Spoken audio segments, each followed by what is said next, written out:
1년 중에 포장지가 가장 팔리는 때가 언제일까 있습니까, 여러분? 크리스마스 연휴 바로 전 기간이라고 합니다. 크리스마스 때가 되면 1년 중에 가장 많은 선물들을 사람들이 하기 때문이라 이렇게 말하고 합니다. 남편과 아내는 물론이고 부모와 자녀 간에 또 친척 간에 서로 선물을 주고받는 것이 특별히 이 미국 땅에 흔히 볼 수 있는 광경입니다. 누구나 다 선물 받기를 좋아합니다. 올 크리스마스 여러분들은 누구에게 선물을 주시고 또 누구에게 선물을 주시려 하십니까? 오늘 성경을 보니 우리에게 놀라운 선물을 하나님께서 주셨다 이렇게 말씀하고 있습니다.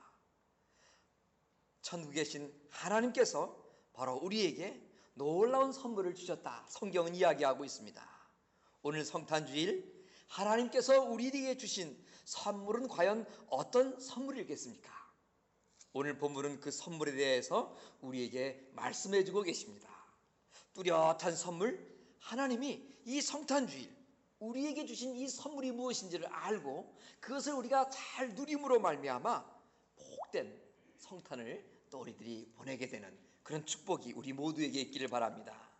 여러분, 하나님께서 이 성탄을 통하여서 우리에게 주신 선물 가운데 먼저 첫 번째는 기쁨의 선물을 우리에게 주셨습니다.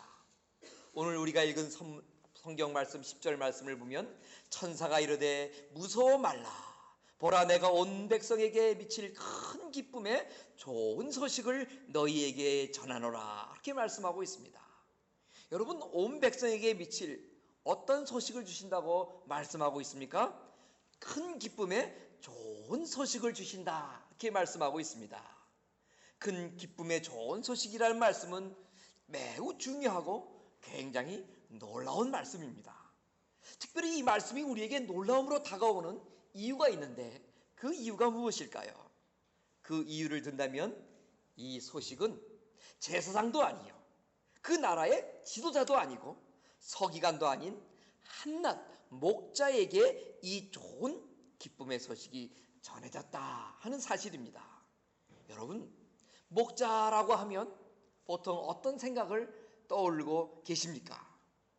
목자라고 하면 우리는 상당히 낭만적인 생각을 하기 쉽습니다. 양치는 목동 하면 피리 부는 목동을 생각할 수도 있을 것입니다. 또 오늘날과 같이 이 목장을 소유하고 있다 생각하면 대단한 부유한 사람이 아닌가 그런 생각 할 수가 있습니다. 그런데 여러분, 오늘 이 성경에 나타난 큰 기쁨의 좋은 소식을 처음으로 접한 그 목자, 과연 어떤 목자들이었을까요? 이들이 오늘의 목자로 생각한다면 여러분은 성경 말씀을 올바로 이해할 수 없을 것입니다. 당시 목자는 사회적으로 중산층 이하의 사람들이 대부분이었습니다. 그들은 평민이었지만 중산층 이하 거의 이 천민에 가까운 대접을 받는 아주 가난한 사람들이었습니다. 바로 이런 자들에게 하나님은 나타나셔서 성탄의 기쁜 소식을 처음으로 전해 주었다고 오늘 성경은 말씀하고 있는 것입니다. 특별히 이 목자들은 이 목자 가운데서도 어떤 목자이겠습니까? 8절 말씀을 보니까 밤에 양떼를 지키던 목자들이었다 그렇게 말씀하고 있습니다. 여러분 생각해 보세요. 어느 사람들의 모임이든 이 계급이 있습니다. 이 목자들 세계에도 마찬가지입니다. 조금 계급이 높은 사람들은 낮에 양을 돌보고 밤에는 편히 보통 잠을 자곤 합니다. 그러나 이 기쁜 소식을 들은 목자들은 그렇지 못했던 것 같습니다. 남들이 다 자고 있는 그 밤에 아마 이들은 말단 목자들이었던 것 같습니다. 그들은 밖에 나와서 양을 지키고 있었던 것입니다. 하나님은 가장 낮은 위치의 목자들에게 이 성탄의 기쁜 소식을 처음으로 전하고 계시는 것입니다. 이 귀한 장면, 이 귀한 말씀 어떤 의미가 있을까요?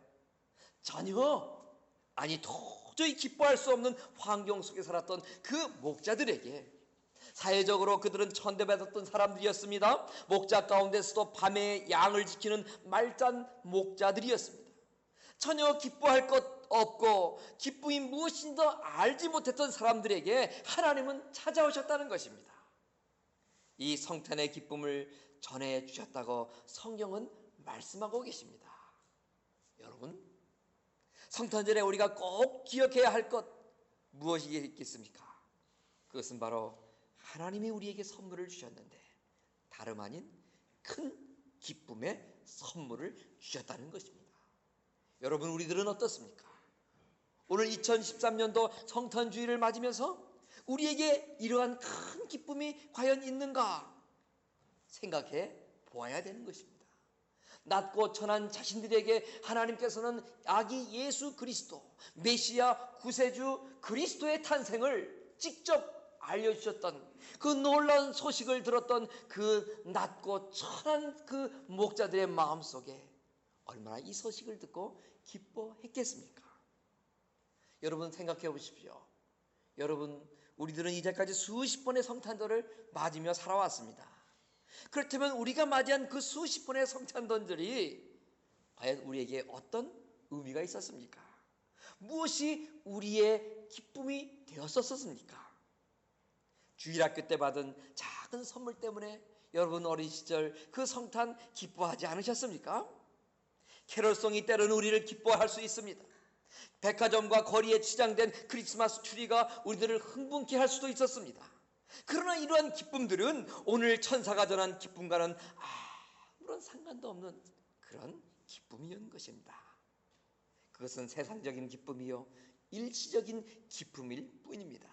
잠시 기쁘다가 성탄절이 지나면 사라지고 말 그런 기쁨들이었습니다. 우리의 내면이 진정으로 기뻐하지 못할 순간적인 기쁨이요 형식적인 기쁨에 지나지 않았습니다.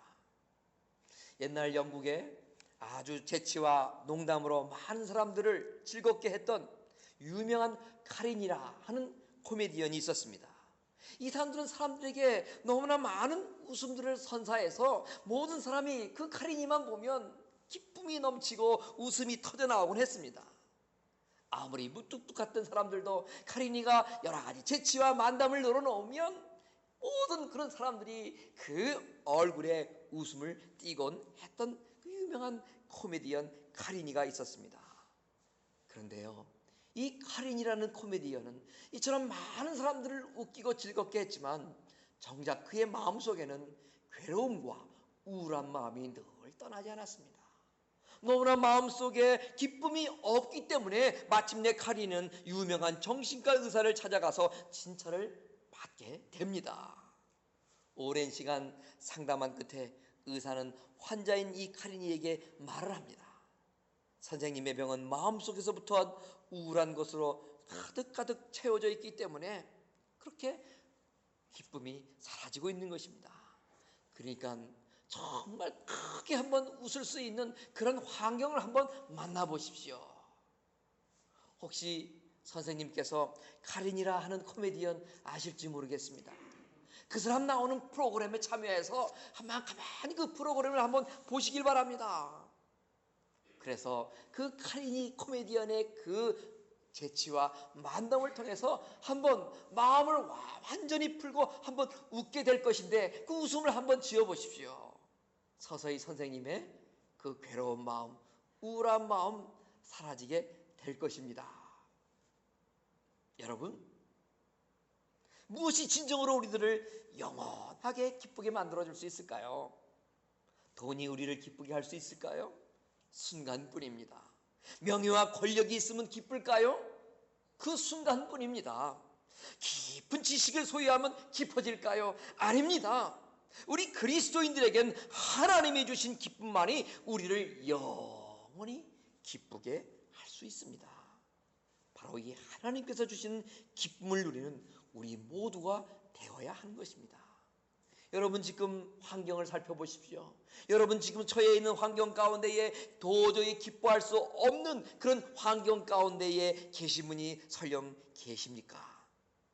하나님이 주신 선물을 생각해 보세요. 그 환경을 초월하여 누릴 수 있는 기쁨을 하나님께서는 우리에게 선물로 주셨습니다. 그래서 빌립보서 4장 4절에서 바울은 이렇게 우리에게 권하고 있는 것입니다. 주 안에서 항상 기뻐하라. 내가 다시 말하노니 기뻐하라. 2013년 성탄주의를 맞이하며 주님이 주신 이 기쁨을 회복하고 이 기쁨을 누릴 수 있는 축복이 우리들 심령 가운데 임하기를 바랍니다. 또 한 가지, 이 기쁜 성탄절에 하나님께서 평화라는 복된 선물을 우리에게 주셨습니다. 오늘 본문 14절 말씀을 보십시오. 지극히 높은 곳에는 하나님께 영광이요 땅에는 기뻐하심을 입은 사람들 중에 평화로다. 여러분, 왜 하나님께서 이처럼 비천한 모습으로 세상에 오셔야만 했을까요? 오늘 우리가 읽은 말씀 가운데 14절 말씀이 바로 그 해답입니다. 평화를 주시기 위해서 하나님은 사람이 되셔서 오셨던 것입니다. 화목을 주시기 위해서 주님께서 오신 것입니다. 본문 바로 위에 있는 1장 79절 말씀을 보면 예수님을 영접하기 위해서 6개월 먼저 세상에 보냄을 받았던 요한의 아버지가 성령의 충만함을 입고 예수 그리스도에 대하여 예언한 말씀, 이런 말씀이 나옵니다. 예수님이 오시면 어두움과 죽음의 그늘에 앉은 자에게 비치고 그 발을 평강의 길로 인도하시리로다. 하나님이 그토록 작아지시고 낮아지셔서 이 세상에 꼭 오셔야 될 이유 가운데 또 하나, 그것은 우리에게 평강을 주시기 위해서였던 것입니다. 평화를 주시기 위해서 주님께서는 이처럼 낮고 천한 이 세상에 오셨던 것입니다. 이런 의미에서 수천 년 전에 이사야는 장차 이 세상에 오실 예수 그리스도를 내다보면서 평강의 왕이다, 그렇게 예언을 했던 것입니다. 하나님은 성탄의 선물로 우리 모두에게 이처럼 평화를 주셨습니다. 여러분, 그러면 무엇이 하나님이 주시는 평안일까요? 원수된 우리가 모든 죄를 용서받고 하나님 아버지께 담대히 나아가게 되는 것이 하나님께 주신 평화인 것입니다. 주님의 이름으로 하나님 앞에만 나가면 모든 허물과 죄를 순식간에 용서받고 하나님은 우리를 자녀로 받아들이게 되는 것입니다. 하나님과 우리 간의 죄로 인하여서 단절됐던 그 관계가 다시 회복되고 화목하게 되는 것, 원수되었던 하나님과 우리의 관계가 다시 하나님과의 관계가 하나님과 아들 딸로서의 관계로 회복되는 그 놀라운 그 결과 평화가 깃드는 것, 이것이 바로 아기 예수가 이 땅에 오신 그 성탄에 주는 놀라운 축복의 메시지요, 우리에게 주시는 선물인 것입니다. 여러분, 1960년대 70년대 아주 유명했던 락 음악의 상징이었던 기타 연주자 가운데 지미 핸드릭슨이라는 사람이 있습니다. 마약 중독자가 되어서 무대 위에서나 밖에서 난폭하게 행동하며 그는 문란한 삶을 살았습니다. 1970년 어느 공연의 마지막에 가서는 그는 자신의 기타를 부서뜨리면서 그 많은 자신의 그 울분을 토해버리는 그런 연주도 했던 사람이었습니다. 그런데 먼 훗날 이 로봇 맥기, 도널드 사포라는 두 사람이 평안을 찾아서라 라는 글을 쳤어요. 근데 그 글에 의하면 어느 날 지미 핸드릭스의 공연이 마치자 관중들은 소리치면서 열광하며 박수를 쳤습니다. 그러다가 순식간에 그 열광하던 박수 갈자가 갑자기 그쳐버려 됐던 것이에요. 왜 그랬냐면 지미 핸드릭스가 무릎을 꿇은 자세로 움직이지 않고 그대로 무대 위에 무릎을 꿇고 있었기 때문이었습니다. 많은 열광하던 그 관중들, 박수가 그치고 환호가 그치고 정적이 찾아오기 시작했어요. 지미 핸드릭스는 무릎을 꿇은 채로 그 무대 위에서 10초, 20초, 30초 오랜 시간 가만히 있다가 드디어 마이크에 한 목소리를 발하기 시작했는데 바로 이런 소리를 관중을 향해서, 천중을 향해서 외쳤습니다. 여러분, 여기에 누구 참된 평안을 아는 사람이 있으면 무대 뒤에서 저를 좀 만나 주시기 바랍니다. 참된 평안이 무엇인지 아는 분이 있으면 저를 무대 위에서 꼭 만나 주시길 바랍니다. 그러나 아무도 이 갑작스러운 이 지미 핸드릭스의 초청에 응한 사람이 없었다는 것입니다. 며칠 후 그는 약물을 과용하고 죽고 말았던 것입니다. 여러분, 누가 우리에게 참된 평안을 가져다 줄 수 있을까요? 오직 예수 그리스도를 전적으로 신뢰함으로 우리들은 하나님과 참된 평안을 누릴 수 있는 겁니다. 그러기에 사도 바울도 우리에게 이렇게 말씀합니다. 우리가 믿음으로 의롭다 하심을 얻었은즉 우리 주 예수 그리스도로 말미암아 하나님으로 더불어 화평을 누리자. 예수 그리스도로 말미암아 하나님과 더불어 화평을 누리자. 여러분, 오늘 예배드리기 위해서 이 자리에 나온 우리 모두는 생각해보면 정말 행복한 사람들입니다. 왜 그렇습니까? 우리에게 평안을 주신 예수님 때문에 우리는 오늘 하나님 아버지를 찬양하며 예배하고 있는데, 이런 축복은 아무나 받을 수 있는 것이 아니기 때문에 바로 그런 축복을 우리들이 이렇게 받고 예수 그리스도로 인하여서 하나님 아버지와 함께 평강을 누릴 수 있는 주인공이 바로 저와 여러분들, 우리 모두이기 때문에 우리는 정말 이 성탄에 이 평화의 기쁜 선물을 받은 복된 자라 하는 것입니다. 14절 말씀을 다시 한번 보십시오. 이러한 평화의 복은 아무나 누리는 축복이 아니라고 말씀하고 있습니다. 땅에는 기뻐하심을 입은 사람들 중에 평화로다. 좀 더 원문에 가깝게 해석을 하면 하나님께 은총을 받은 자들에게만 이 말은 평화다라고 말씀하는 것입니다. 이런 하나님께 은총을 입은 사람, 여러분 누굽니까? 바로 우리 모두들인 것입니다.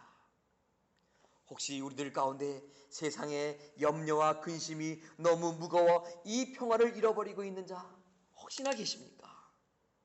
주님을 바라보십시오. 주님을 신뢰하시기 바랍니다. 그분은 우리의 기쁨과 평화의 왕입니다. 근심 걱정을 그분에게 맡기시길 바랍니다. 그분은 온 세상 만물을 창조하신 하나님이시요, 우리의 염려와 근심을 다 책임져 주시는 분이시요, 우리의 인생길을 인도하시는 전지전능하신 하나님 아버지이신 것입니다. 우리가 그분을 의지할 때에 비로소 한없는 기쁨과 평안이 우리의 심령들 가운데 임하게 되는 것입니다. 아기 예수로 이 땅에 오신 주님, 그 성탄절 복된 이날에 하나님께서는 아기 예수 그리스도를 통하여서 우리에게 세상이 주지 않는, 세상에서 얻을 수 없는, 세상에서 누릴 수 없는 기쁨과 평안을 선물로 주신 것입니다. 기쁨과 평안을 누리는 우리 모두 성탄절이 되시기를 주의 이름으로 축원합니다.